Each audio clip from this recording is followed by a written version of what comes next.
Season's greetings, salutations, and top of the season to you, beloved. Welcome to the EPL Wizards podcast, where the best managers play. We have a super duper jam-packed show for you today, and our interview guest is none other than our November 2024 champion, Mr. Jeff Schwartje. Jeff allows us to peer into the mind of a champion, and he explains how and why he went about dropping Haaland so early. It's the one and only monthly show you look forward to the most. We call it the EPL Wizards Podcast. This show is brought to you by our gracious sponsors, BDA Home Solutions, delivering quality indoor air for a healthier you. YGS FC, respect all, fear none. And also brought to you by Just for Kicks, for all your sporting needs.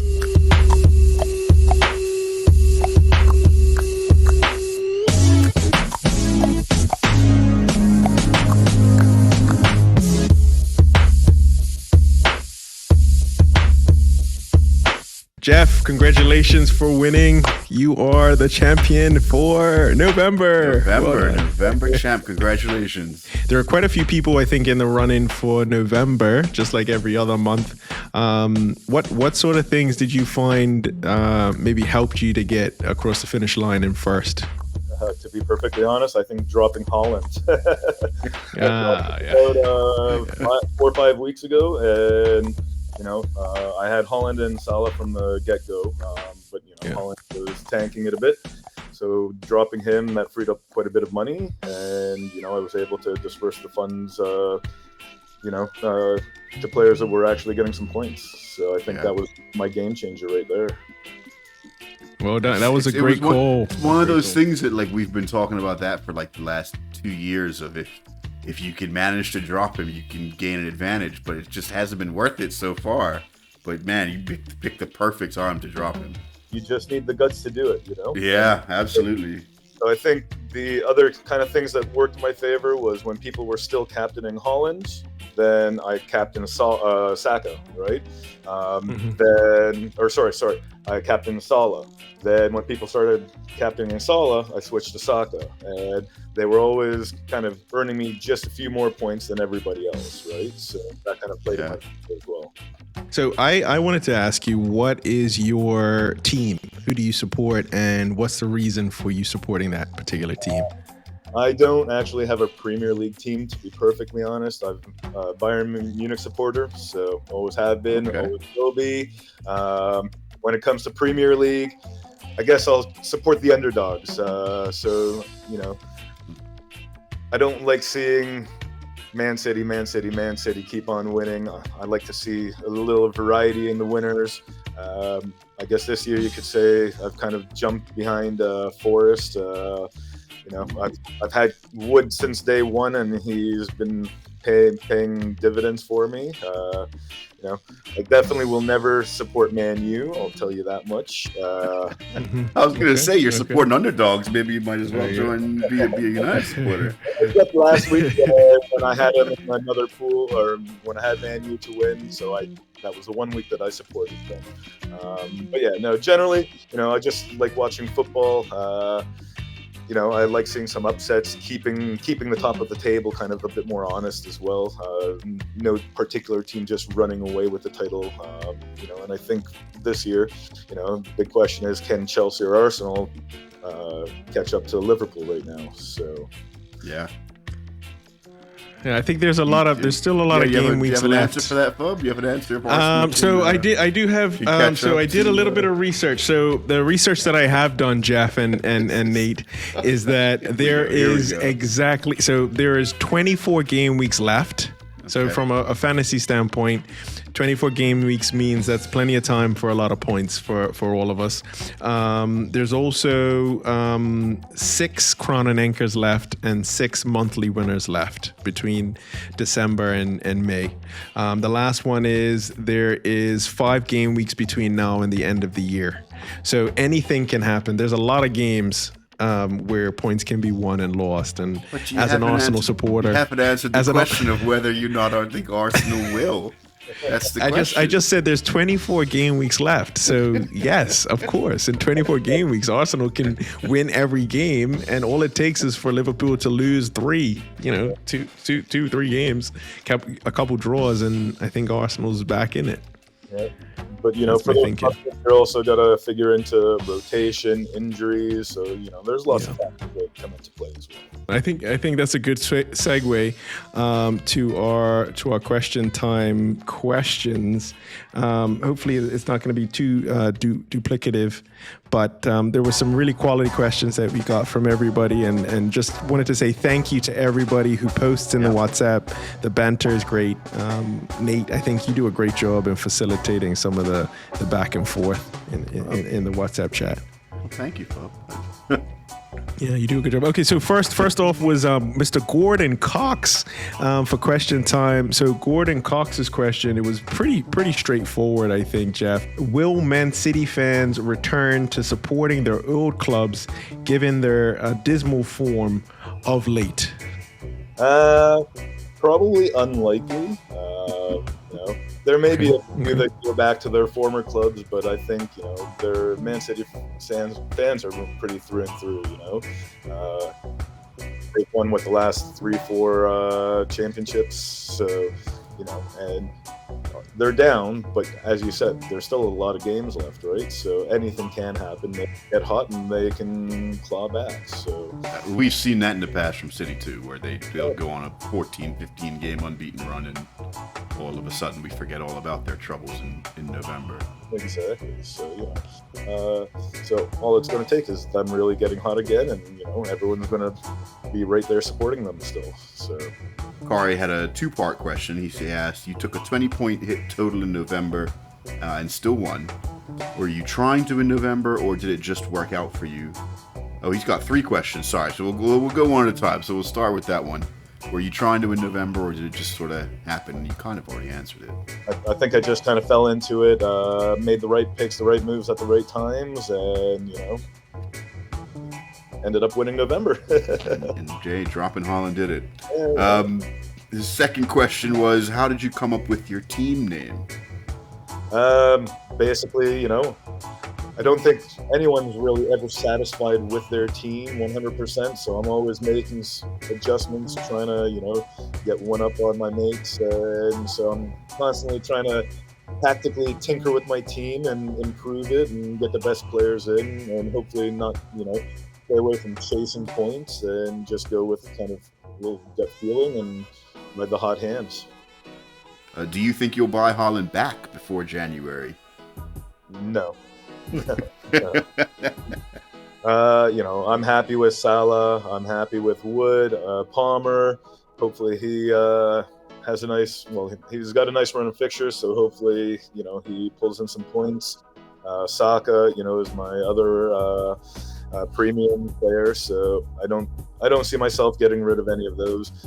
Today I dropped Mbumo, and of course he goes and scores a goal, so that usually happens. But no, I don't see myself picking Haaland back up, before January. And another thing you have to take into consideration is, we don't know what the Joker, the wild card that the Premier League's going to toss in here is going to be. So I'm not going to make any rash decisions up until knowing what that is, and then getting my next wild card or my second half wild card back. So I find it really interesting that a couple managers and a couple other people around the football world in England have started openly talking about the 115 charges. Yeah. Because everyone up until this point has kept quite quiet about it. But Slot mentioned it. Mourinho made a dig at him last week. There's a couple, and I'm wondering, have some people in football heard what's going to happen? Or you know what I mean? Because they're risking libel suits and stuff if they start coming out and talking. They're risking a lot if they come out talking about it and they're wrong. So I find it very interesting that we're hearing other people start to mention it that you wouldn't think had any knowledge of what was happening, but maybe they do now. I don't know. Maybe that's just It's me being possible. hopeful. It's possible. It is possible. We'll have to see. We'll have to see what happens. The final question that we got for the WhatsApp group is a big fan of yours, none other than Mr. Rupert himself. He said that he looks forward to your golf outings on a regular basis. We'll get to the golf questions a bit later, I think. But Rupert's question, so he had a two-part question as well. First part was, would you rather have a single-figure handicap, or would you want to win the EPL Wizards? I don't care about my handicap, to be perfectly honest.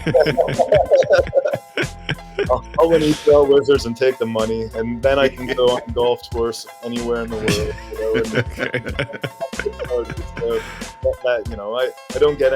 I don't win any money from golf, so no, forget that. Who cares about being a single-digit handicapper? I'll take it.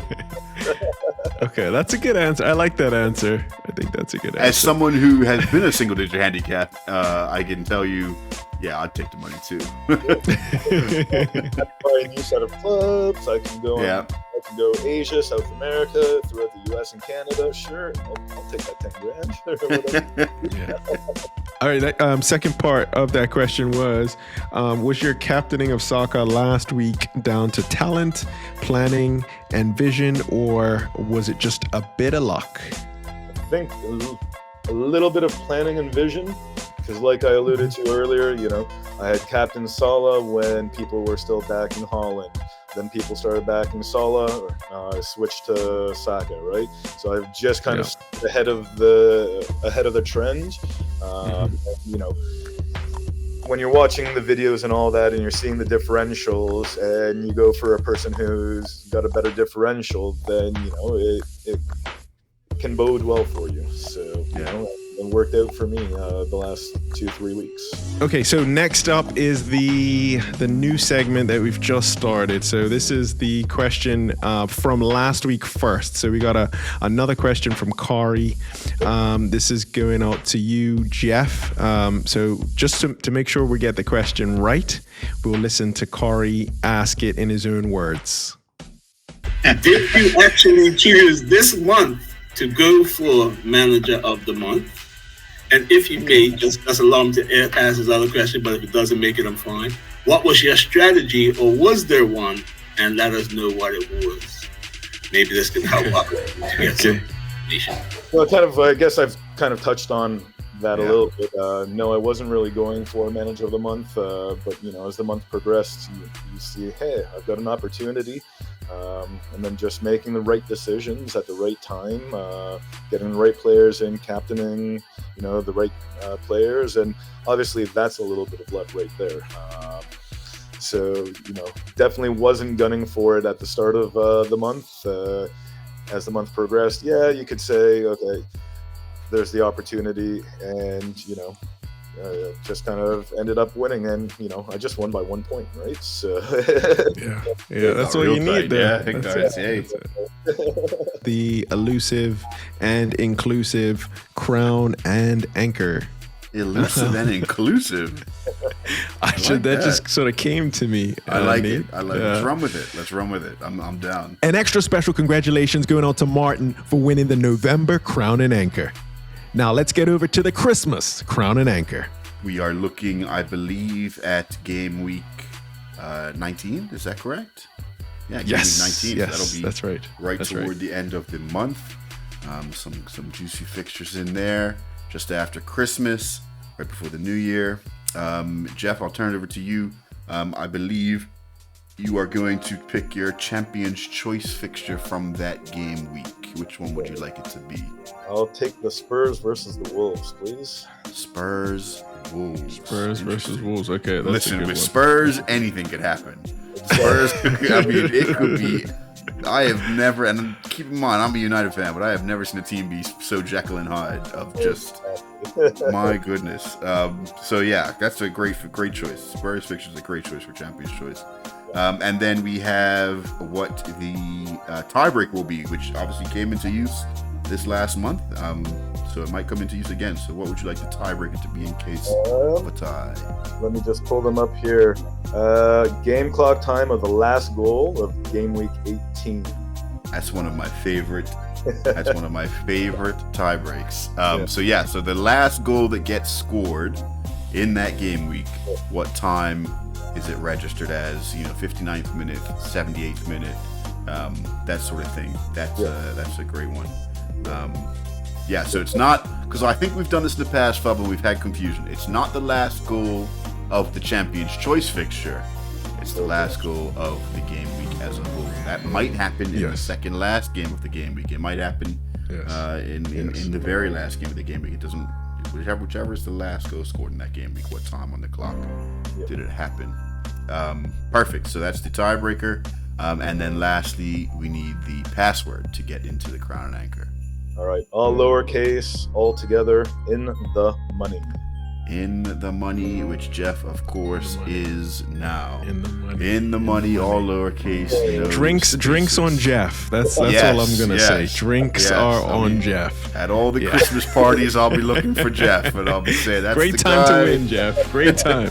We'll just recap then. We've got game week 19, which happens on the 29th of December. It starts on the 29th of December. Champions Choice fixture will be Tottenham versus Wolves.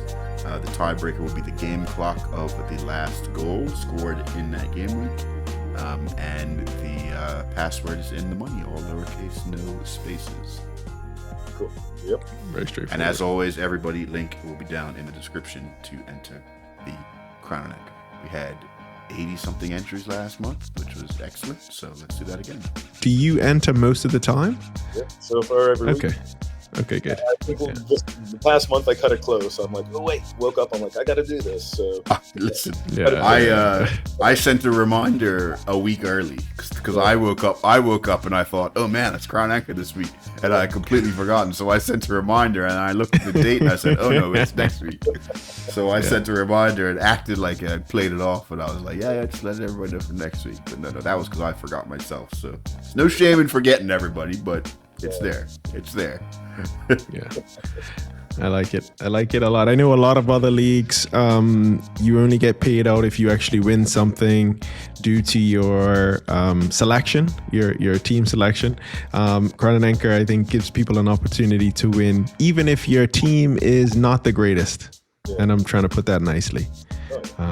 Thank you, can Bo. still I know. take something home. Thank you. I think I'm 136th out of everybody. I think I'm no. Well, right in the so I actually have a graphic here, Jeff, and I think Nate is alluding to this. Listen. So for the draft league, I'm the draft. For the draft league, Nate is actually in number one in the number one spot. So the draft league is kind of our elite league. I will go as far as to say our elite league. He's 2 points clear, and he's bound to win some money in that league, I think. I would say you're just focusing on the draft. Why are we getting so far ahead of ourselves? Why are we getting so? You can just tell people to focus on the draft. You said earlier in this episode we got 24 game weeks left, and you're putting this juju on me. Look. As long as I'm not putting it on myself. So since we're putting juju around, let's look at Nate's team now. How would you improve this team, Jeff? This is Nate's team, number one in the draft. He's in the money. I mean, he's got Palmer, he's got Odegaard. And as you know, for the draft league, there's only one of each player.